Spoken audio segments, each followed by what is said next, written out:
अब्दुल्ला, अगर आपने किसी बिजनेस इंडिविजुअल की इनकम टैक्स रिटर्न फाइल करनी है या आप खुद बिजनेस इंडिविजुअल हैं, बिजनेस करते हैं, अपनी टैक्स रिटर्न फाइल करना चाहते हैं, तो किस तरह से होगी? हमें इस फॉर्म पे आना पड़ेगा। और इस पे आने का क्या तरीका है, इसके ऊपर मैंने एक कंप्लीट वीडियो बनाई है, कोई मुश्किल काम नहीं, आप वो भी देख सकते हैं। हम यहाँ से स्टार्ट करते हैं क्योंकि असल चीज़ यहाँ से स्टार्ट होती है। वो रिपीटेडली मैं 4-5 वीडियोज में बता चुका हूँ कि इस फॉर्म पे कैसे आएंगे कैसे आएंगे। वो खासा टाइम वेस्ट होता है, वीडियो बहुत लंबी हो जाती है। तो स्टार्ट करते हैं विदाउट एनी डिले। ये बिजनेस पे आप क्लिक करेंगे, मैन्युफैक्चरिंग और ट्रेडिंग आइटम्स पे आपने क्लिक करना है, क्योंकि हम ट्रेडर के पॉइंट ऑफ व्यू से चीज़ों को देखने जा रहे हैं कि एक बंदा जो कहीं से कोई प्रोडक्ट खरीदता है, कोई जनाब फोन हो सकता है, लैपटॉप हो सकता है, फर्नीचर हो सकता है, किसी किस्म की कोई आइटम परचेज करता है फिर आगे सेल कर देता है। उसके ऊपर वो खुद कोई काम नहीं करता। अगर वो खुद भी कोई एफर्ट करता है, वो रॉ मटेरियल खरीदता है, फिर उसके ऊपर लेबर लगती है, फिर उसके ऊपर फैक्ट्री ओवरहेड्स लगते हैं, तो वो फिर मैन्युफैक्चरर की कैटेगरी में आ जाएगा। और मैन्युफैक्चरर की जो रिटर्न है उसमें बहुत सी चीज़ें ऐसी हैं जिनको डिटेल में समझना पड़ेगा, और उसके लिए थोड़ी सी लंबी वीडियो रिक्वायर्ड होगी। वो इंशाल्लाह कुछ दिन में अवेलेबल हो जाएगी। अभी हम, क्योंकि ज्यादा बिजनेस हम पाकिस्तान में वो ट्रेड बेस्ड है, पाकिस्तान में मैन्युफैक्चरिंग कम है, ट्रेडिंग ज्यादा है। बिजनेस का मतलब ही पाकिस्तान में ट्रेडिंग है। ट्रेडिंग के बाद अब अगर कोई दूसरा नंबर आ रहा है तो वो सर्विसेज का आ रहा है। सर्विसेज का मतलब ये है कि आप अकाउंटेंसी सर्विसेज दे रहे हैं, बुक कीपिंग सर्विसेज दे रहे हैं, आप जनाब टैक्सेशन सर्विसेज दे रहे हैं, आप लॉयर हैं, आप डॉक्टर हैं, इंजीनियर हैं, या फिर उसके अलावा आप आईटी प्रोफेशनल हैं और पाकिस्तान में आप अपनी सर्विसेज दे रहे हैं, तो उसके लिए ऑप्शन आएगा अदर रेवेन्यूज का, इधर आएंगे। लेकिन अगर आप मैन्युफैक्चरर हैं तो फिर आपने यही ऑप्शन सिलेक्ट करना है, और यहाँ पे आपने आके लिखना है अपना ग्रॉस रेवेन्यू। सबसे पहली चीज ये है कि आप अपना ग्रॉस रेवेन्यू लिख दें, पूरे साल में आपने जितने पैसे कमाए हैं। अभी खर्चे वर्चे लेस नहीं करने। हाँ, अगर आपने कोई सेल टैक्स भी रिसीव किया है, कोई फेडरल एक्साइज ड्यूटी रिसीव की है, वो निकाल दें। आपने वो अमाउंट लिखनी है जो आपकी पॉकेट में आई थी। लेट सपोज जी 90 लाख रुपए, यानी 9 मिलियन हमारा रेवेन्यू है। यानी हमने 90 लाख रुपए की प्रोडक्ट्स सेल की हैं, वो कोई भी हो सकती। आप मोबाइल फोन्स ले सकते हैं। अब वो मोबाइल फोन्स मैंने कितने के खरीदे, मेरी परचेज क्या थी? अगर तो मेरे बिजनेस का फर्स्ट ईयर है तो फिर मेरे पास कोई ओपनिंग स्टॉक नहीं होगा। अगर मैं 2 4 5 साल से बिजनेस कर रहा हूं तो यकीनन मेरे पास ईयर एंड पे, यानी कि 30 जून को, कोई ना कोई मोबाइल फोन्स 1 2 3 स्टॉक में पड़े होंगे। उनकी जो भी अमाउंट होगी वो क्लोजिंग स्टॉक होगी। जो अमाउंट 2024 में क्लोजिंग स्टॉक थी वो 2025 की रिटर्न में ओपनिंग स्टॉक में आएगी।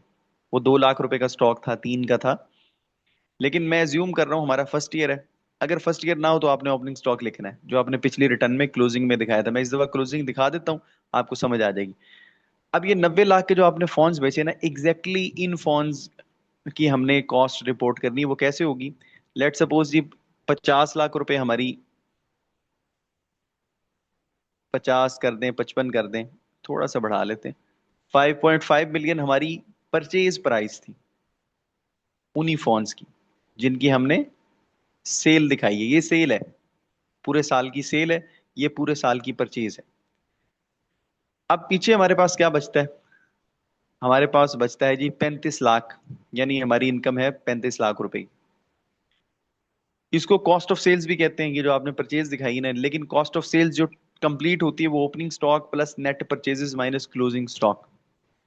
अब आप क्लोजिंग स्टॉक दिखा दें। अगर आपके पास कुछ फोन्स अनसोल्ड थे और उनकी वैल्यू थी 5 लाख रुपए, वो आप क्लोजिंग स्टॉक में दिखा दें। वो कॉस्ट ऑफ सेल से बाहर हो जाएगा क्योंकि वो सेल नहीं हुआ। कॉस्ट ऑफ सेल सिर्फ उन यूनिट्स की रिपोर्ट होगी जो सेल हो गए। अब आपके पास कॉस्ट ऑफ सेल्स 5 मिलियन यानी 50 लाख रुपए हो गई है, और हमारा जो प्रॉफिट हमें नजर आ रहा है वो 4 मिलियन का नजर आ रहा है। ये हमारे डायरेक्ट एक्सपेंसेस हैं। अगर मैं मैन्युफैक्चरर के पॉइंट ऑफ व्यू से बात करता तो मैं इनको डिटेल में डिस्कस करता, लेकिन अभी मैं इनको छोड़ रहा हूँ। उसके बाद हम आते हैं बिजनेस के खर्चे। क्योंकि हमारी जो शॉप है या कोई आउटलेट है, कुछ भी है, हो सकता है वो रेंट पे हो। उसका रेंट हमें बताना पड़ेगा पूरे साल में कितना है। 30,000 पर मंथ, पूरे साल का 360। बिजनेस के हवाले से जो टैक्सेस हैं, कुछ टैक्सेस एडजस्ट हो जाते हैं, वो तो यहाँ पे नहीं आएंगे, एक्सपेंस आउट नहीं होंगे। जो अनएडजस्टेड होते हैं वो यहाँ पे आ जाएंगे। उसके बाद आपने कोई 1 या 2 लड़के रखे हुए शॉप पे, उनकी सैलरी है महीने की, उसको मल्टीप्लाई बाय 12 कर दें, क्योंकि पूरे साल के फिगर्स आ रहे हैं, पूरे साल के। आपने एक लड़का रखा हुआ है, आप उसको 30-35 हजार रुपए देते हैं, आप 4 लाख रुपए उसकी सैलरी का एक्सपेंस दिखा दें, जितना एक्चुअल होगा, आपने मेरे कहने पे नहीं, जितना एक्चुअल होगा, मैं तो एज्यूम कर रहा हूँ। उसके बाद है travelling conveyance vehicle running maintenance. आपके पास गाड़ी है, बाइक है, आप अपनी शॉप तक आते हैं जाते हैं, बिजनेस करते हैं, तो जो खर्चा होता है गाड़ी पे आने जाने का पूरे साल में, फिर उस गाड़ी या बाइक को मेंटेन रखने का, यानी उसकी मेंटेनेंस का जो खर्चा है, रिपेयर मेंटेनेंस, वो भी आपने यहाँ पे डालने। देन हमारे पास बिजनेस प्रेमिसेस, जिसको हम शॉप कह सकते हैं, उसकी इलेक्ट्रिसिटी वाटर गैस का खर्चा, वो आप यहाँ पे रिपोर्ट करेंगे। आप बिजली का बिल लेंगे, गैस का बिल लेंगे, उस पे आप देखेंगे जुलाई के बिल पे पिछले पूरे 12 महीने की डिटेल्स आ रही होती हैं, उनको आप टोटल करें पेमेंट साइड को और यहाँ पे लिख दें। Then communication. कम्युनिकेशन मींस कि जनाब, हमारे पास कम्युनिकेशन का मतलब होता है टेलीफोन और इंटरनेट का खर्चा। माना 10 हजार रुपये, साल का 1,20,000 रुपये हो गया। रिपेयर मेंटेनेंस, शॉप पे कोई चीज टूट जाती है, कोई रिपेयर करवानी पड़ जाती है, कोई आपके पास लैपटॉप पड़ा हुआ है हिसाब किताब के लिए, इनवॉइसिंग के लिए, बिल के लिए, उसमें कोई गड़बड़ हो जाती है, उसकी रिपेयर मेंटेनेंस हो सकती है। आपके पास गाड़ी या बाइक है, उसकी रिपेयर मेंटेनेंस हो सकती है, वैसे उसकी तो ऊपर आ गई। उसके अलावा जो भी बिजनेस की हदूद में आपके पास आइटम्स मौजूद हैं, किसी की कोई रिपेयर मेंटेनेंस है, वो आप यहाँ पे लिख सकते हैं। अगर नहीं हुई तो इसको छोड़ दें, लीव इट ब्लैंक। स्टेशनरी, थोड़ी बहुत स्टेशनरी पड़ी होती है कुछ ना कुछ लिखने के लिए, पूरे दिन में जितनी सेल हुई, इतनी परचेज हुई है, आप साथ साथ लिखते रहते हैं। रात को आप उसको जो है अपने एक्सेल पे या किसी पे रिकॉर्ड कर लेते हैं, तो स्टेशनरी का भी मामूली सा खर्चा हो जाता है। एडवर्टीजमेंट है, बिजनेस की एडवर्टीजमेंट बहुत जरूरी है। अगर आप एडवर्टीजमेंट नहीं करते तो शॉर्ट टर्म आपको कोई नुकसान नहीं होता, लॉन्ग रन में आपको उसका नुकसान होता है।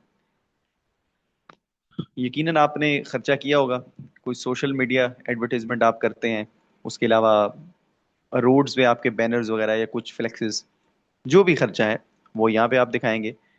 किसी किस्म की आपने किसी प्रोडक्ट की, अपनी शॉप की, अपने सामान की, किसी की इंश्योरेंस करवाई हुई है, उसका खर्चा यहाँ पे आ सकता है। इसको मैं छोड़ रहा हूँ फिलहाल। अगर आपका है तो आप यहाँ पे रिपोर्ट कर सकते हैं। प्रोफेशनल चार्जेस का क्या मतलब है? आपने किसी प्रोफेशनल से कोई सर्विसेज ली, आपने किसी से एडवर्टीजमेंट करवाई या एसईओ करवाया, वो तो आ गया एडवर्टीजमेंट के अंदर। लेकिन आपने किसी से टैक्सेशन सर्विसेज ली, किसी से अकाउंटिंग सर्विसेज ली, किसी से जनाब ग्राफिक डिजाइनिंग सर्विसेज ली, किसी से वेबसाइट बनवाई, वेब डेवलपमेंट सर्विसेज ली, जो भी आपने किसी प्रोफेशनल से कोई सर्विसेज ली, उसको आपने जो भी चार्जेस पे किए, वो यहाँ प्रोफेशनल चार्जेस में आ जाएंगे। पूरे साल के आपने लिखे। उसके अलावा अगर आपने कोई लोन लिया है किसी बैंक से, किसी फाइनेंस इंस्टीट्यूशन से, उसके ऊपर कोई इंटरेस्ट पे करते हैं आप, क्योंकि जब आप वापस करते हैं ना, उसमें एक प्रिंसिपल होता है, एक्चुअल अमाउंट होती है, और एक उसके ऊपर इंटरेस्ट होता है। वो एक्चुअल अमाउंट तो आपकी लाइबिलिटी कम हो जाती है, रीपे हो रही होती है, और जो इंटरेस्ट होता है वो एक्सपेंस आउट हो जाता है, वो आप इंटरेस्ट यहाँ पे दिखा सकते हैं। उसके अलावा कोई डोनेशन, चैरिटी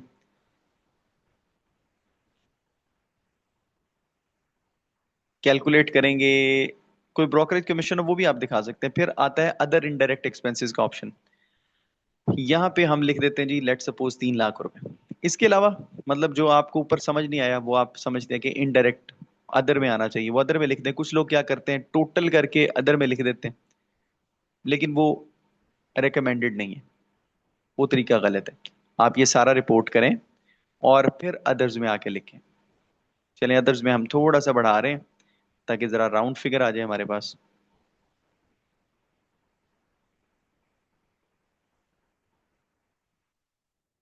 अब टोटल एक्सपेंसेस हमारे पास कितने हो गए? 22 लाख रुपए के। प्रॉफिट इस वक्त रह गया 18 लाख रुपए का। 18 लाख रुपए के प्रॉफिट के ऊपर जो टैक्स है वो कितना आएगा? वो मेरा ख्याल है कोई 1.25 लाख, 2 लाख, इतना टैक्स आ जाएगा। 18 लाख रुपए इनकम फ्रॉम बिजनेस है, खर्चे निकाल के प्योर प्रॉफिट की हमारे पास आया है पूरे साल में। इसके ऊपर 2 लाख को भी क्रॉस कर गए रेट्स, क्योंकि काफी हायर हैं। हो 2,30,000 रुपए इसके ऊपर टैक्स बनता है। अब क्या ये 2,30,000 रुपए हमें सारे पे करने, क्योंकि वो तो कह रहा है चालान बना ले। नहीं, अभी इतनी जल्दी नहीं करनी। कुछ टैक्सेस होते हैं जो आपको एडजस्ट करने होते हैं, वो आप एडजस्ट जरूर करें। हम एज्यूम करते हैं कि आप इसी साल फाइलर होने जा रहे हैं, इससे पहले आप फाइलर नहीं थे, तो हो सकता है आपका जो है ना कैश विड्रॉल्स के ऊपर भी टैक्स लगा हो। वो आप एडजस्ट कर लें, advance tax on cash withdrawals. उसमें आपने क्या करना है, अपना बैंक अकाउंट नंबर लिखना है। प्राइवेसी के हवाले से जनाब यूट्यूब बड़ा सख्त है, तो मैं अकाउंट नंबर में 00 ही लिख रहा हूँ। और इधर मैं फिलहाल लिख देता हूँ जी अकाउंट नंबर, वरना आपने अपने बैंक का नाम वगैरह लिखना होता है। आजकल यूट्यूब बहुत गुस्से में है।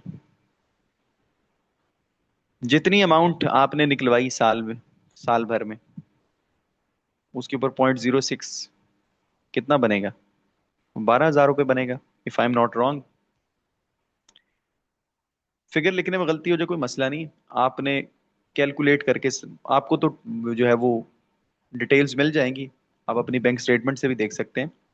आपने वहां से देख के लिखना है। उसके बाद कोई गाड़ी ली है, कोई बाइक ली है, उसकी रजिस्ट्रेशन करवाई है, उसमें कोई एडवांस टैक्स कटा है, वो आप एडजस्ट कर सकते हैं। कोई आपके इलेक्ट्रिसिटी बिल पे कटा है, वो एडजस्ट कर सकते हैं। कोई जनाब टेलीफोन बिल के ऊपर, सेल फोन बिल के ऊपर, प्रीपेड टेलीफोन कार्ड के ऊपर। चलें जी, सेल फोन बिल ले लेते हैं, रेफरेंस में फिर 0 ही, वरना फोन नंबर लिखना चाहिए। और यहाँ पे आप जैज, टेलीनॉर, यूफोन जो भी है, अमाउंट लिखेंगे और आगे आप लिख देंगे मेरा कितना टैक्स डिडक्ट हुआ है। अमाउंट आपने जरूर लिखनी है, वरना वो सबमिट नहीं करने देगा। वो आपको कहाँ से मिलेगी अमाउंट, आप यकीनन अगर जायज के कस्टमर हैं, उसकी ऐप आपके पास होगी, उधर जाएं, अपना टैक्स रिडक्शन सर्टिफिकेट वहां से उठा लें, वहां से चेक करें कि उसके ऊपर कितनी अमाउंट के ऊपर उसने कितना टैक्स काटा है। वो अमाउंट भी लिखें रिसीट्स और वैल्यू में, और टैक्स भी लिखें। इसी तरह इंटरनेट बिल का लिखें। ये वो चीजें हैं जो फेमस है, मैं इसलिए करवा रहा हूँ।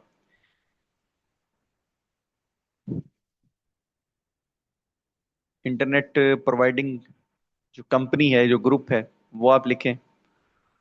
और जितना उन्होंने टैक्स आपका काट के गवर्नमेंट को जमा करवाया, वो आप लिख दें। लेकिन वैल्यू भी जरूर लिखें। मैं फिर कह रहा हूँ, यहाँ पे वैल्यू भी जरूर लिखें, वो टैक्स रिडक्शन सर्टिफिकेट के ऊपर मेंशन्ड होगी, वो आप वहां से लेंगे, कैलकुलेट करेंगे। उसके बाद आप नीचे आए, अगर कोई प्रॉपर्टी आपने खरीदी है, बेची है, उसके ऊपर कोई टैक्स डिडक्ट हुआ है, वो आप यहाँ पे रिपोर्ट कर दें। वो मैं कैपिटल गेन्स पढ़ा चुका हूँ उसमें बड़ी डिटेल में। उसके अलावा देखिए, वो कह रहा है कि purchase of other commodities by distributors, retail dealers, wholesalers, purchase by retailers, purchase of fertilisers, इस तरह से कहीं भी आपका कोई भी टैक्स डिडक्ट हुआ है, उसको आप रिपोर्ट कर दें, कोई भी टैक्स। आगे चलते हैं। हाँ, ये यूजली कटा होता है, और ये जितना भी डिडक्ट हुआ है, जितना भी, जितनी अमाउंट आपने पाकिस्तान से बाहर कोई अमाउंट भेजी, उसके ऊपर ये डिडक्ट हो गया, जितना भी अप्रोक्सीमेट फिगर लिख रहा हूँ। अब आपके पास टोटल एडजस्टेबल टैक्सेस आ गए हैं 37,500। इसके अलावा सेक्शन 153 की बड़ी इन्वॉल्वमेंट होती है बिजनेस के रिटर्न के हवाले से, लेकिन उसमें सम टाइम मिनिमम टैक्स की कैलकुलेशन का थोड़ा सा मसला आता है, और फिर वो उसके ऊपर एक difference of minimum tax chargeable calculate करता है। अब वो मसाइल, वो हर बंदे को समझ नहीं आते, उसके ऊपर मैं एक सेपरेट वीडियो बनाऊंगा, क्योंकि मैंने अभी वहाँ यहाँ पे कोई फिगर लिखना है, और उसने फौरन क्या करना है, उसने difference of minimum tax chargeable calculate कर देना है, इन चीजों को कंसीडर करते हुए receipt value, tax collected, tax chargeable, attributable taxable income, tax on attributable taxable income. और उस पे फिर एक और डिबेट शुरू हो जाएगी जो बहुत लंबी होगी, शायद 15-20 मिनट वो भी ले जाए। इसलिए मैं मुनासिब समझता हूँ कि सेक्शन 148 हो गया, सेक्शन इसमें आपको जो जो जो नजर आ रहे हैं, 152 है, 153 है, और आगे आप चलते जाएं 233 वगैरह भी इसके अंदर ही आ जाएंगे। देखें कमीशन वगैरह का। तो ये वो सेक्शंस हैं जिनके ऊपर मिनिमम टैक्स लग जाता है। तो मिनिमम टैक्स को अभी हम डिस्कस नहीं कर रहे। जो एडजस्टेबल टैक्सेस थे मैंने उनको डिस्कस किया और वो आपको दिखा दिए। वो कितने थे एडजस्टेबल टैक्सेस? आपने देखा टोटल उनका जो बन रहा था वो 37,500 बन रहा था। अब टोटल अमाउंट में से ये तो हो जाएगा एडजस्ट। टोटल वो बना रहा था आपका 2,30,000 रुपए। आपके विदहोल्डिंग टैक्सेस हैं 37,500। रिमेनिंग अमाउंट आपने पे कर देनी है। यहाँ पे प्रीपेयर PSID के ऑप्शन पे क्लिक करेंगे और आपका जो है वो PSID जनरेट हो जाएगा। इजी पैसा, जैज कैश और बैंक ऐप आपके फोन में होगी। उधर जाएं, उधर जाके FBR लिखें। FBR में वो PSID आपसे मांगेगा, आप वो प्रोवाइड करें। वो आपकी अमाउंट और नाम वगैरह उठा लेगा और आप पेमेंट कर दें। लेकिन साथ में एक चीज आपने नहीं भूलनी, जिसको लोग बहुत लेस इंपॉर्टेंट समझते हैं, वो ये है कि बिजनेस एसेट्स, इक्विटी और लाइबिलिटीज, इनको आपने जरूर रिपोर्ट करना है। लोग क्या करते हैं, जब आप रिटर्न सबमिट करने लगते हैं वो आपसे रिक्वायर करता है कि आप यानी कोड 3352 और गालिबन 3319 इसमें कुछ ना कुछ लिखें। लोग क्या करते हैं, जीरो इसमें लिखा, जीरो इसमें लिखा और रिटर्न सबमिट कर दी। This is not fair. आपने यहाँ पे प्रॉपर एक बैलेंस शीट बनानी है। मैंने बैलेंस शीट का तरीका बताया हुआ है, एक वीडियो मौजूद है, मैं लिंक प्रोवाइड कर दूंगा। लेकिन यहाँ पे मैं आपको थोड़ा सा ब्रीफ एक व्यू दे देता हूँ। आपने क्या करना, आपके बिजनेस के पास कोई इक्विपमेंट है, जैसे लैपटॉप एक इक्विपमेंट है, आप उसकी वैल्यू लिख दें 1,00,000 रुपए, जितने का आपने परचेज किया था। आपने कोई एडवांस पेमेंट की है 30 जून को, लेकिन उसके अगेंस्ट कोई भी प्रोडक्ट या मटेरियल या जो भी रॉ मटेरियल आपको डिलीवर नहीं हुआ, तो आप उसकी वैल्यू लिख सकते हैं। कोई क्लोजिंग स्टॉक आपके पास मौजूद है, आपके पास क्लोजिंग स्टॉक मौजूद था 5,00,000 रुपए का, यहाँ पे रिपोर्ट करें। इसके अलावा आपके पास कैश की फॉर्म में क्या मौजूद है, पेटी कैश जिसको बोलते हैं, या बैंक बैलेंस आपका क्या है, बिजनेस का जो अकाउंट है ना उसका, वो आप यहाँ पे लिख दें। टोटल वैल्यू उसकी हम लिख देते हैं जी 3,00,000 रुपए। इसके अलावा अदर एसेट्स, अदर एसेट्स में आपके पास जनाब गाड़ी भी आ सकती है, और कोई एसेट भी आ सकता है, बाइक भी आ सकती है। वो चले हम लिख देते हैं 11,00,000 रुपए। अब जरा गौर कीजिएगा, वो कह रहे हैं कि आपके टोटल एसेट्स हैं 20,00,000 रुपए के। ये आपके पर्सनल एसेट्स नहीं है, बिजनेस एसेट्स हैं। पर्सनल एसेट्स रिपोर्ट होंगे वेल्थ स्टेटमेंट में। 20,00,000 रुपए के बिजनेस एसेट्स हैं। अब इनका सोर्स क्या है? क्या ये सारा पैसा आपने खुद इन्वेस्ट किया है, अपनी जेब से किया है? जितना पैसा अपनी जेब से किया है वो तो आ जाएगा कैपिटल में। आप कहते हैं मैंने अपना सिर्फ 5,00,000 रुपया इन्वेस्ट किया है, बाकी मैंने बिजनेस के लिए लोन लिया किसी बैंक से 10,00,000 रुपए का, 15,00,000, क्योंकि ये दोनों साइड्स इक्वल होनी चाहिए, ऊपर जो एसेट्स वाली साइड है और ये इक्विटी और लाइबिलिटी वाली साइड। आप बेसिकली रेफरेंस दे रहे हैं कि जो मैंने बिजनेस में एसेट्स इंट्रोड्यूस करवाए उनका सोर्स क्या है। उनका सोर्स इक्विटी फाइनेंसिंग है या डेट फाइनेंसिंग? 15,00,000 रुपया हो गया। उसके बाद टोटल क्रेडिटर्स और पेबल, हो सकता है कोई भी आपने पेमेंट करनी है लेकिन 30 जून आ गया, आप कर नहीं पाए। आपने स्टाफ को कोई सैलरी देनी है, आपने कोई रेंटल पेमेंट्स करनी है, यानी ड्यू है कोई अमाउंट, या आपने इन्वेंट्री खरीदी है लेकिन उसकी पेमेंट नहीं आप कर पाए अभी। कोई भी पेमेंट जो अभी होने वाली है वो आप यहाँ पे रिपोर्ट कर देंगे। कोई भी लाइबिलिटी शॉर्ट टर्म, तो आपके पास ये साइड भी 2 मिलियन आ जाएगी। Both sides must be equal, should नहीं, मस्ट बी इक्वल। हो गया। अब इसके बाद आप क्या करेंगे, फिर आप जाएंगे वेल्थ स्टेटमेंट। हम पहुंचे वेल्थ स्टेटमेंट पे। रिकॉन्सिलेशन में आके हम सबसे पहले वो अमाउंट लिखेंगे जो टैक्सेबल थी, 18,00,000 रुपए, और इसको कैलकुलेट करेंगे। अब वो कहेगा अनरिकनसाइल्ड अमाउंट 18,00,000 रुपए। इसको आपने कैसे कंज्यूम किया 18,00,000 को, अब वो बताना है। बिजनेस कैपिटल आप बताएं। बिजनेस का नाम लिख देते हैं जी ABC लिमिटेड। और 5 लाख रुपए आपका बिजनेस कैपिटल आ रहा था, वो यहाँ पे लिखे। उसके अलावा कोई प्रॉपर्टी वगैरह है वो ऐड करनी है तो वो इस तरीके से ऐड की जा सकती है। वेल्थ के ऊपर बड़ी डिटेल में एक वीडियो मौजूद है, वो आप देख सकते हैं। देन आपके पास ये आपका बैंक बैलेंस आ रहा है। अगर इसमें इस दफा कोई चेंज आया है तो वो आप चेंज यहाँ पे बता सकते हैं। अगर नहीं आया तो आप मूव कर जाएं।